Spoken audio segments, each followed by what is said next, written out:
오늘도 하나님의 은혜가 충만하시기를 기도합니다. 오늘 하나님의 말씀은 사무엘하 17장입니다. 사무엘하 17장에서는 압살롬이 예루살렘 성에 무혈 입성하였습니다. 다윗과 부하들이 성을 버리고 도망갔기 때문에 압살롬은 싸우지 않고 성을 정복할 수가 있었습니다. 그리고 이제 아히도벨이 전략가요 최고의 모사로서 이제 승리를 위한 전략을 내놓습니다. 압살롬 왕이시여, 지금 도망가고 있는 다윗을 신속히 추격하여 다윗 왕을 멸하십시오. 다윗 왕만 죽으면 나머지는 오합지졸입니다. 그러면 온 이스라엘이 압살롬 왕을 섬기게 될 것입니다. 라는 전략을 내놓습니다. 군사를 주면 그렇게 가서 행하겠다는 겁니다. 매우 지혜롭고 현명한 전략이었습니다. 압살롬이 그 전략을 따라 아직 나루터를 건너지 않는 다윗을 추격했다면 다윗은 꼼짝없이 죽을 수밖에 없었을 것입니다. 또 압살롬과 그에 따르는 모든 수하들이 그걸 좋게 여겼습니다. 그런데 무슨 영문인지 압살롬은 위장 간첩인 후세를 부릅니다. 간첩인지 모르고 부른 것이죠. 너는 어떠냐? 너는 아히도벨은 이렇게 계략을 꾸몄는데 네 생각은 어떠냐? 압살롬이 마치 포용력이 있고 다양한 의견을 듣는 것처럼 보이고 싶었습니다. 항상 자기 꾀에 속는 것입니다. 그러자 후세는 다윗의 편이었기 때문에 추격을 어떻게든 멈추게 하고 다윗이 도망갈 틈을 버려야 했습니다. 그는 다윗은 용사고 다윗은 기습에 능한 자고 그런 사람이다.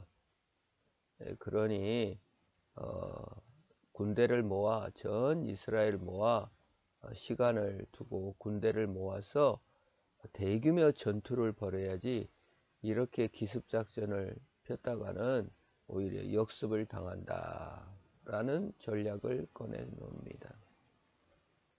얼마나 후세가 현란하게 말을 잘했던지, 또는 압살롬이 무슨 생각이었는지, 압살롬은 이번에는 아히도벨의 계략보다 후세의 계략이 낫다고 하면서 전면전을, 많은 군사를 끌어모아 전면전을 실시하자고 합니다.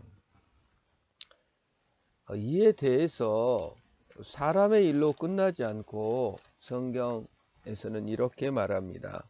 압살롬이 온 이스라엘 사람들이 이르되 아렉 사람 후세의 계략은 아히도벨의 계략보다 낫다 하니 이는 여호와께서 압살롬에게 화를 내리려 하사 아히도벨의 좋은 계략을 물리치라고 명령하셨음이니라. 압살롬의 결정이고 압살롬의 판단이었습니다.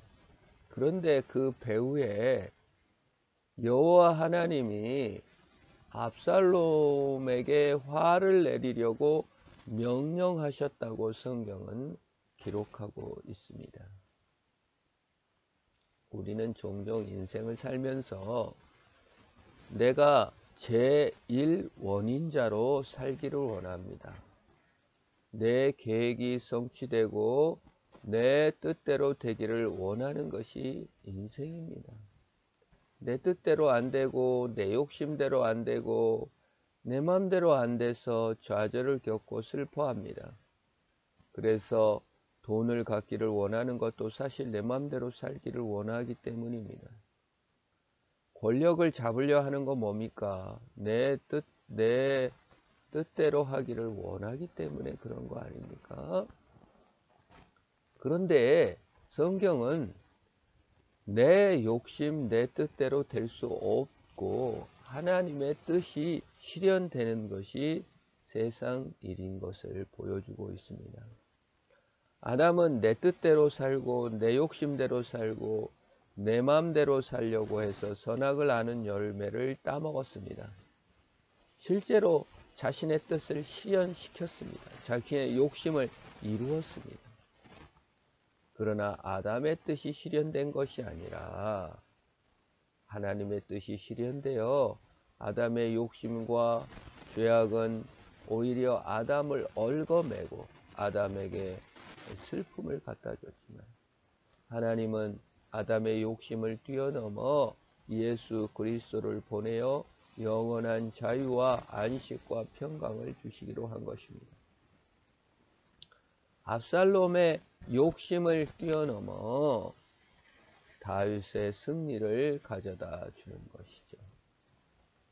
우리가 하나님께 기도하고 열심히 다한다 할지라도 예수 그리스도의 뜻을 뛰어넘을 수가 없습니다. 하나님의 뜻을 이루는 삶, 예수 그리스도께 순종하는 삶이 진정한 자유입니다. 아히도벨은 자신의 좋은 계략이 성취되지 않는 것을 보고 어차피 졌다 하고 고향으로 돌아가 목매달아 죽습니다. 햇사람 아히도벨입니다. 우리아가 죽고 다윗이 범죄한 이후에 반역을 품었을 가능성이 높습니다. 자신의 소협, 작은 의를 이루는 것을 위해 반역을 선택했지만 자신의 좋은 계략이 이루어지지 않으면 결국 패배하여 죽게 될 것을 알고 정말 가서 죽어버리는 것이죠. 지혜로운 사람일 수 있습니다. 지혜도 욕심도 의지도 때로는 물거품처럼 사라질 날이 옵니다. 우리 하나님 나라는 영원합니다. 예수 그리스도의 뜻은 영원합니다. 그것이 진정한 자유요 행복인 것입니다. 사람의 존재 목적이 자신의 욕심을 이루는 것이고 자기의 뜻을 성취하는 것이라면 사람은 실패입니다. 자신의 욕심을 영원히 이룰 사람은 아무도 없습니다. 안 죽고 싶어 할 것이며 많이 가지기를 원할 것입니다. 그건 자유가 아닙니다. 얽매임이며 노예입니다. 예수님은 얽매임과 노예에서 해방시켜 영원한 자유를 주러 오셨습니다. 인생의 존재 목적은 내 욕망의 실현이 아니라 하나님께 영광을 돌리려 함입니다. 그것이 자유롭고 행복하기 때문에 그렇습니다. 왜요? 인간은 그렇게 지음을 받았기 때문입니다. 내 욕망을 실현시키고 더 나은 존재가 되기 위해서 지음받은 것이 아니라 하나님을 찬송하고 그에게 영광을 돌리는 존재로 지음을 받았습니다. 그것이 자유라는 겁니다. 자유롭게 사랑하고 자유롭게 행복할 수 있는 존재, 그것이 하나님께 영광을 돌릴 때 가능한 것입니다. 아히도벨은 자유가 없었습니다. 복수심을 품을 때 다윗 왕에게 보복하고 싶은 마음을 품었을 때부터 그는 노예였습니다. 압살롬은 자유가 없었습니다. 아버지에 대한 원한, 복수심, 증오, 동생이 간음당할 때 방치했던 아버지에 대한 원망, 그것이 평생 속세처럼 자신의 삶을 얽어매었던 것입니다. 죽음만이 압살롬을 자유롭게 할 수 있었을 것입니다.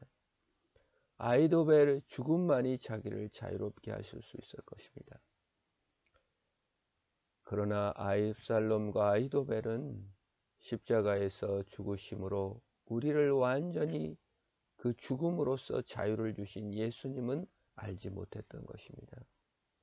우리의 복수심과 욕심과 원망으로부터 우리를 참으로 자유롭게 하시기 위해서 그 모든 고난을 안고 그 모든 얽매임을 안고 죄를 안고 죽으신 예수 그리스도를 신뢰함으로 예수 안에서 참된 자유를 누리는 저와 여러분 되기를 축원합니다.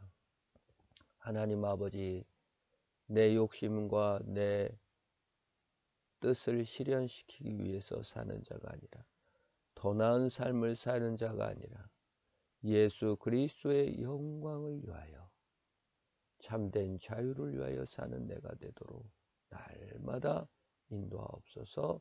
예수님의 이름으로 기도합니다. 아멘.